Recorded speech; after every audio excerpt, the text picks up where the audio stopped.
We are transmitting live from San Diego, California, from the studios of KPBS on the campus of San Diego State University.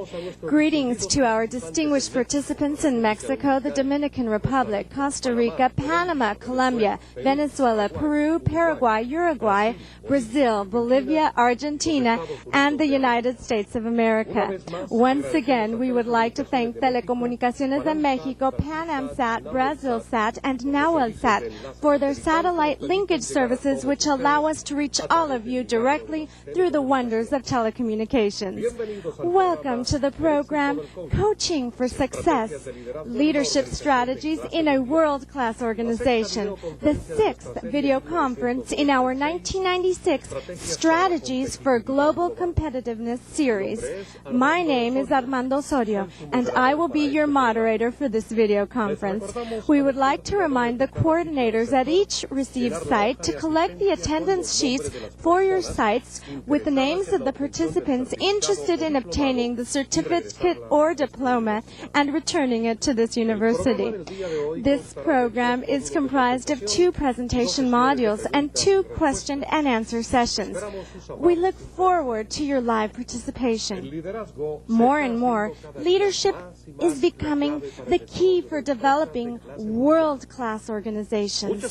Many organizations, whether they be based on a traditional hierarchical structure or based on teamwork, are finding that the ability of managers to behave as successful leaders in the workplace is essential to winning in the intensely dynamic markets of today. Our invited speaker will elaborate on the main characteristics of successful leadership, as well as on the key strategies that any organization can adopt to pursue a clear road towards global competitiveness, strengthening human relationships, and giving leadership a truly practical meaning. It is my pleasure to introduce you to our distinguished guest and expert speaker, Mr. Thomas Hinton. Mr. Hinton is President and Chief Executive Officer of the San Diego-based Customer Relations Institute, an international training and consulting company that specializes in all areas of customer service, leadership, and quality training. He is a frequent speaker at corporate and association meetings on the subjects of leadership, customer service, quality, and organizational change. Mr. Hinton is the author of 2 best-selling books, The Spirit of Service and Customer-Focused Quality, What to Do on Monday Morning. His new book, Heart and Soul, A Strategy for Business Renaissance, will be published early next year. Tom Hinton also serves as president of the California Council for Quality and Service, which administers the statewide California Quality Awards program. Welcome, Mr. Hinton. Let us begin with an introductory question. We know that there is a growing global emphasis on the area of corporate responsibility and values in the workplace.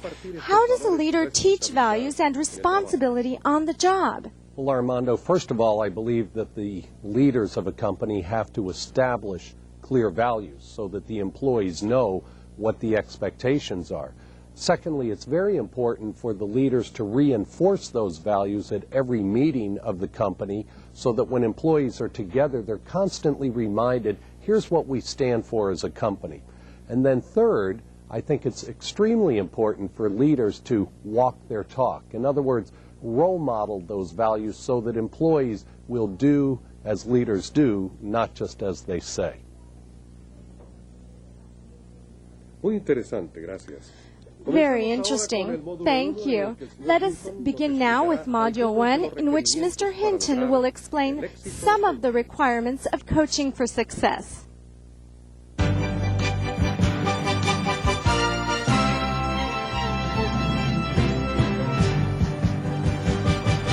Thank you very much, Armando. It's a special privilege to be part of this important international endeavor organized by the International Training Center, led by Dr. Miguel Cardenas, and which now reaches such a distinguished multinational audience. There is an old expression that says, the more things change, the more they stay the same. I believe that axiom applies to the 2 topics we will be discussing today, coaching and leadership. During the first part of this program, I'd like to share with you my ideas about philosophy and specifically about coaching for success. To me, coaching is a fascinating subject because it is something that many of us have experienced. That is, to be coached by someone. And yet, coaching is a phenomena because there is no one style or method that guarantees success.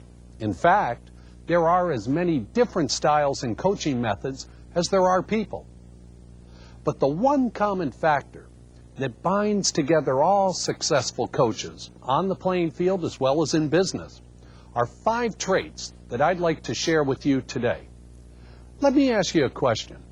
How many of you can trace some part of your success to a coach or teacher that took the time to either help you develop your athletic ability as a young man or woman, or as a student, help you find the key to solving a difficult equation or problem? You know, like many of you, I played sports in elementary school, high school, and college. For the most part, I was blessed with several outstanding coaches who challenged me to excel.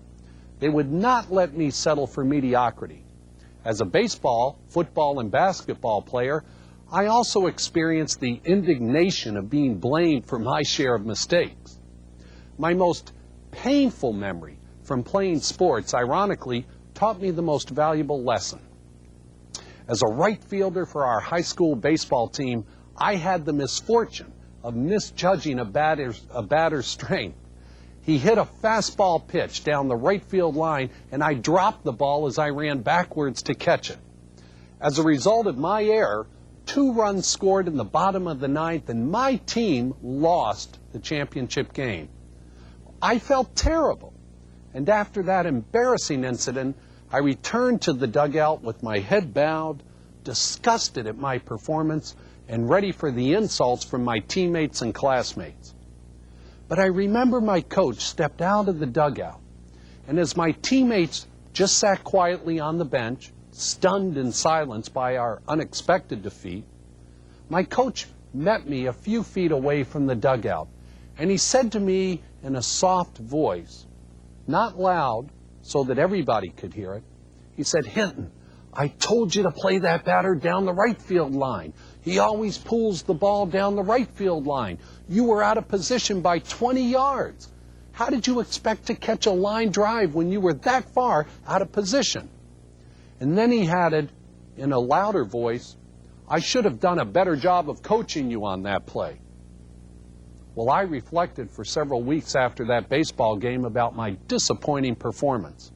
At the tender age of 16, I began to appreciate the virtues of a successful and forgiving coach.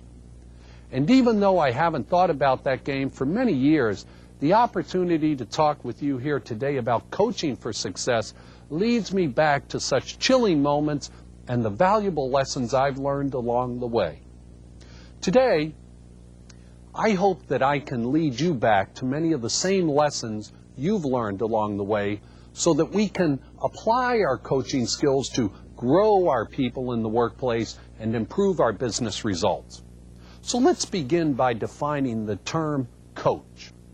I define a coach as someone who has the ability to share knowledge, skills, and wisdom in order to improve a person's performance or talent in some aspect of their life. As you and I examine this definition, there are several key words I've used. First, I said a coach is someone who has the ability. I chose the word ability because I believe a successful coach possesses a unique talent or gift. I don't think coaching is a talent that people can acquire.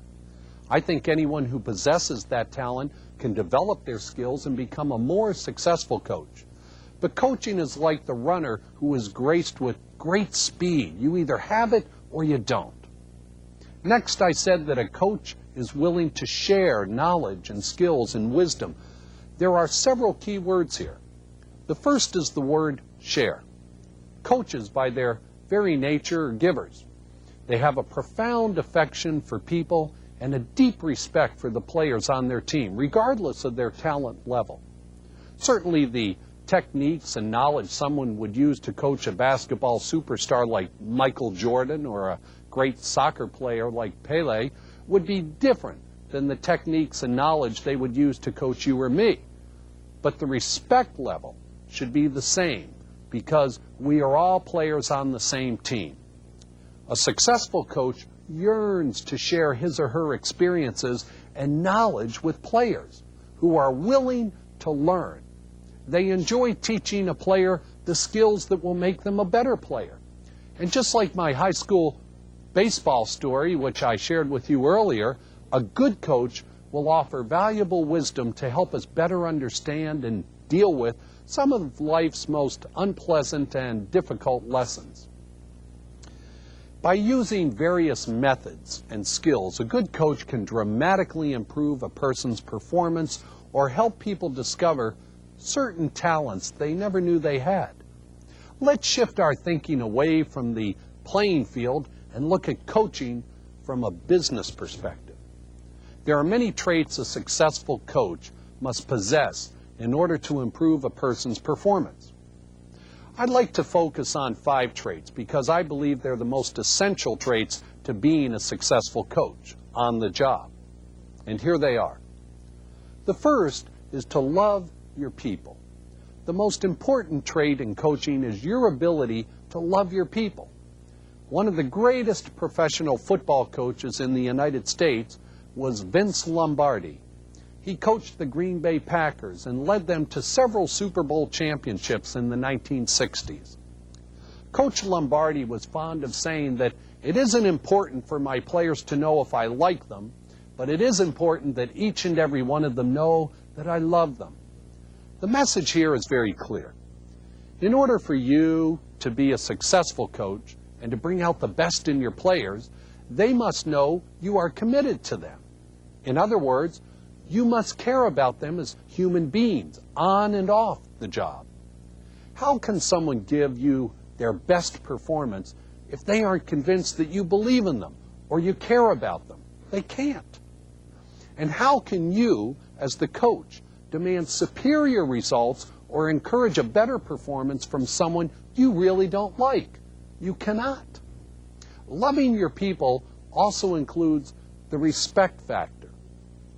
I don't think it's possible to successfully coach someone you don't respect. Furthermore, you can't love someone you don't respect. And certainly, you cannot be committed to someone else's long-term growth and success if you don't respect them. And so, loving your people, loving your players, is the most important trait of coaching for success.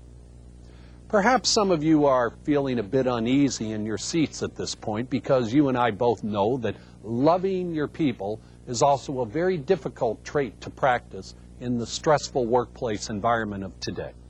It's difficult because for many of us, the workplace is a male-oriented environment.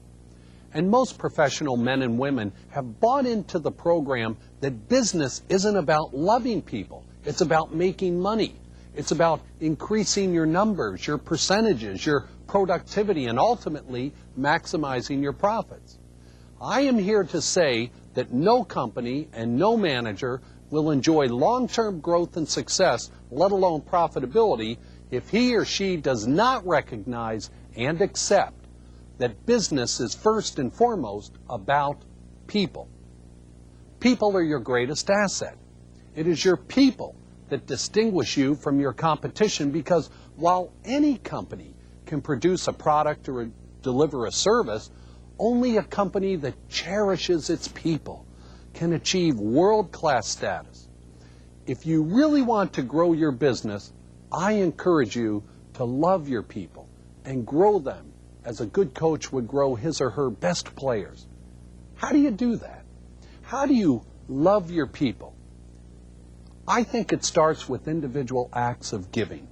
I'm talking about giving of your time, your talent, your wisdom, and experience to those in your organization who can benefit from you. What we are talking about here cannot be written into company policy manuals. It cannot be dictated by senior management. It must begin in the heart of the organization. And the heart of every organization is its people.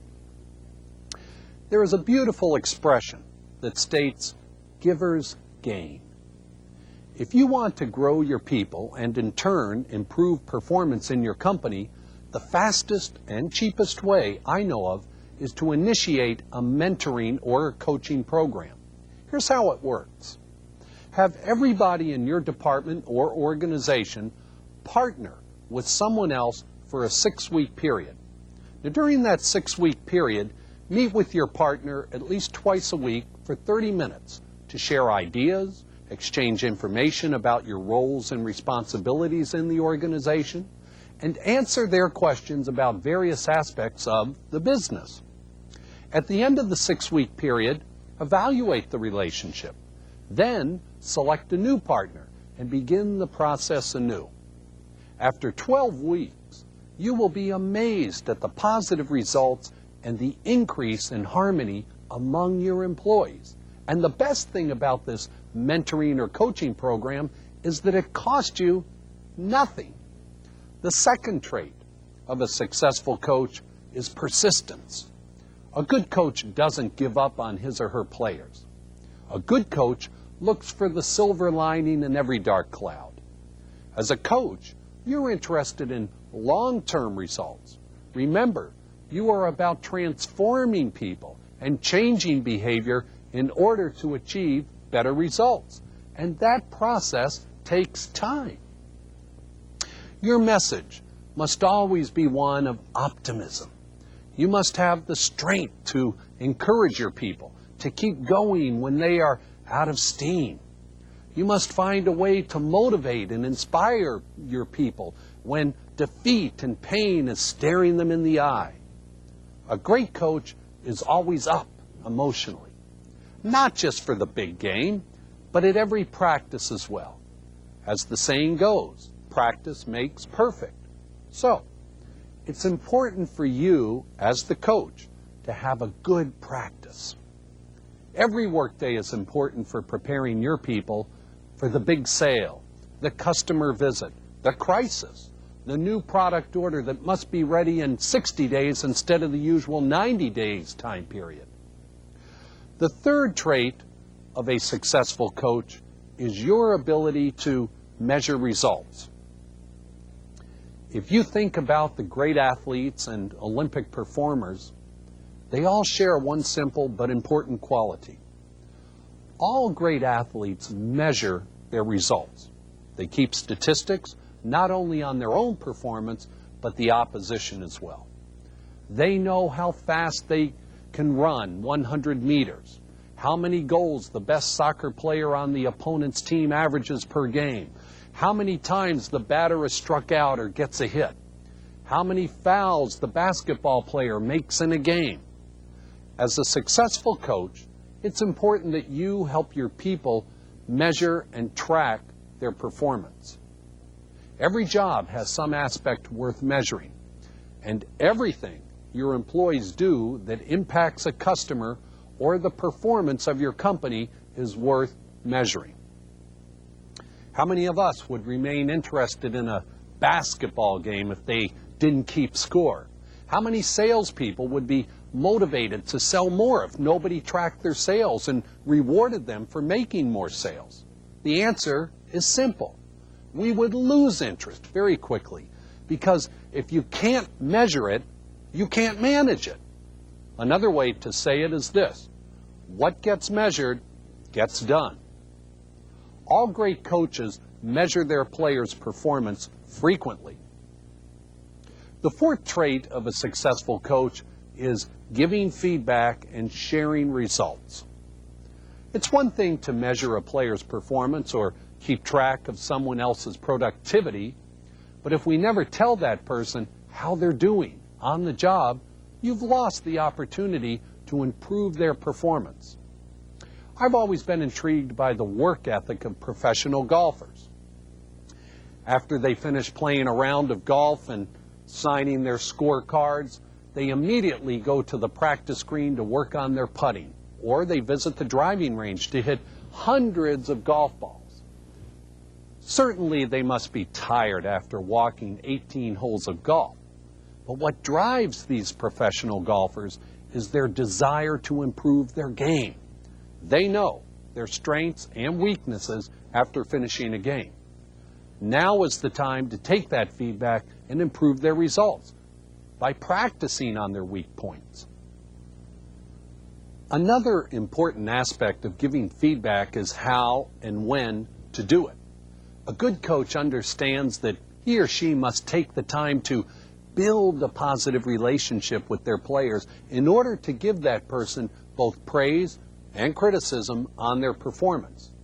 If you have no relationship, no trust bond with the people you coach, how can you expect them to react favorably to your feedback? The fifth and last trait I believe a successful coach must possess in order to generate a winning performance is to create high standards. Several years ago, there was a popular movie starring Madonna and Tom Hanks entitled In a League of Their Own. The story was about a former once great professional baseball player who had lost his magic on the playing field. He found solace in alcohol and old memories of his once glorious past. During World War II, he was hired to coach an all-female baseball team which was created to keep the game alive after most male players had signed up to fight in World War II. This coach would lecture his female players about the various rules and regulations of the new league, including curfews, no drinking, no swearing, no smoking, dress codes, etc. But he conducted himself like a drunken fool. He would appear at practice drunk. He would swear at the women, spit at them, and his appearance was disgusting. He slept in his uniform and it smelled. Finally, the players rebelled and threatened to have him removed as their coach. It was only after then that his greatness began to show. He let go of his drunken ways and reformed himself according to the standards he set for his players. In order to be successful coaches, you and I must adhere to the same high standards we ask of our people. We ask them to uphold. We cannot say one thing and do another. If we ask our people to be honest and forthright with us, we must be the same with them. If we ask our people to share information and communicate frequently with each other, we must do the same. If we are rewarded and well paid for doing a good job, then we must also provide for our people when they meet or exceed expectations. So there you have it, my list of the 5 most important traits of a successful coach. Number 1, love your people. Number 2, persistence. Number 3, measure results. Number 4, give feedback to your people. And number 5, create high standards. I would like to end this portion of Coaching for Success with a quote from a well-known and popular football coach here in the United States. His name is Lou Holtz. He is the football coach for the University of Notre Dame in South Bend, Indiana. Notre Dame has a rich history of great football coaches like Newt Rockne and great players such as Joe Montana. Coach Lou Holtz once said, "When all is said and done, more is said than done." I believe this quote not only applies to the game of football, but also the world of business.